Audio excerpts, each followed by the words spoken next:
When setting up the HD receiver and TV, it's important to follow the steps in the on-screen guided setup. When you first turn on the H20 receiver, it'll display the DirecTV setup screen. It should be clear and sharp. If you don't get a picture, connections, then check the format setting. This is located on the front panel of the IRD. The format must be set to the appropriate mode. The receiver will take you progressively through the steps needed for the initial setup. First, you'll be asked to select the TV's aspect ratio. Assuming the customer has a high-definition TV, this should be set at 16:9. Next, select the display resolutions that the customer's TV can support. In this case, the TV we're using supports all available formats, so we'll make sure that all of them are selected. You'll be prompted to select a dish. You should highlight the dish matching the one you installed.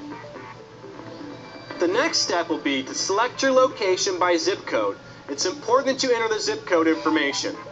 This not only gives you dish pointing information, it also populates the information for the off-air channels in that area.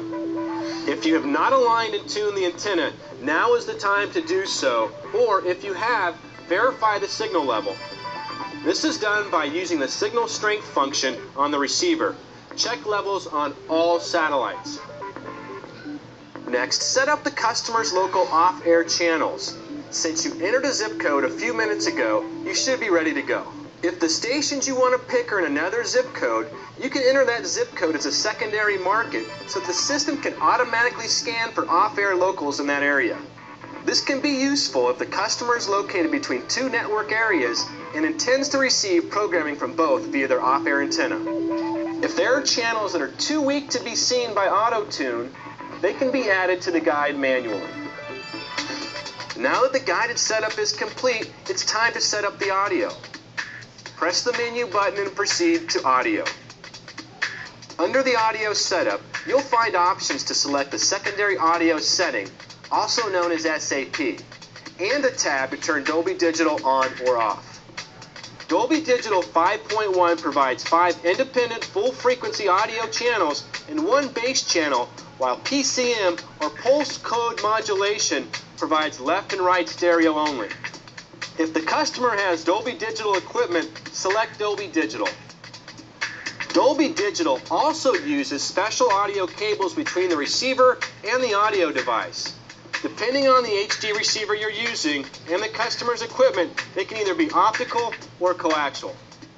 Use the available jumper to connect the HD IRD to the customer's AV system. If the customer's equipment doesn't support Dolby Digital, turn this option off and it'll play standard left and right audio. The language tab also allows you to select a secondary audio program. This audio track is broadcast in mono and allows the viewer to receive an audio track in a different language. Many broadcasters provide this service. Ask the customer if they have a secondary audio preference, then select it from the menu if it's available. There are a number of viewing options available depending on the type of television the customer has and the resolution their TV is capable of displaying. Let's take a closer look at the setup options available for high-definition televisions under the Settings Display tab. The pillar box option would be selected if a customer wanted to watch standard definition 4:3 programming on a widescreen TV without seeing any distortions. Black bars are seen on the left and right sides of the screen. Note the color of these bars can be changed using the bar color menu. In the cropped mode, the image is enlarged to fill the left and right sides of the screen. Also, the top and bottom of the picture is cropped. In the stretch mode, the 4:3 image is stretched horizontally until it's wide enough to fill the screen. The entire screen will be full, but the images are a little stretched as a result. With the aspect ratio option set, we move into closed caption setup. When turned on, text will appear at the bottom of the screen that corresponds with what is being said in the picture.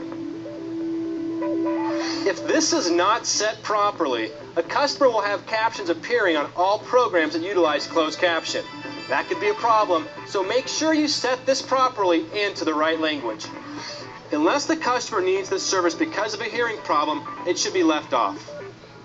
The next setup option is locks. Locks are set up the same way as they are on a standard receiver, so you should be familiar with that process. The Info and Test menu is selected to verify system information, signal levels, and run a system test. Selecting the System Test option displays tuning status, provides the access card number, receiver and software version information, and tests the telephone connection of the receiver. This test is required on all installations.